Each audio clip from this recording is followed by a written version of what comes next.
Hi guys, welcome to Srinisha vlogs. ఈరోజు మన ఛానల్లో రాగి రొట్టె ఎలా ప్రిపేర్ చేయాలో చూపిస్తున్నాను. ఒక 2 కప్పుల రాగి పిండిని తీసుకొని అందులోకి తురుముకున్న క్యారెట్ యాడ్ చేసుకోవాలి.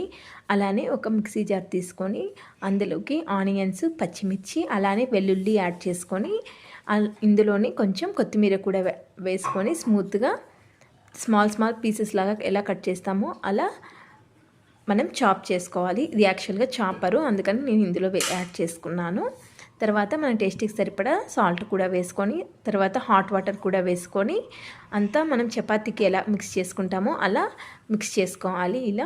ఇలా స్మాల్ బాల్స్గా చేసుకొని ఇలా పల్సగా మనం చేసుకొని చపాతీ ఎలా రుద్దుకుంటాం పల్సగా అలా రుద్దుకొని ఇలా పెనం మీద వేసుకొని 2 సైడ్లు కొంచెం ఆయిల్ వేసుకొని 2 సైడ్స్ కాల్చుకొని సర్వ్ చేసుకోవడం అంతే. నేను పైన నువ్వులు యాడ్ చేశాను, మీరు కావాలంటే యాడ్ చేసుకోండి, లేదంటే స్కిప్ చేయండి.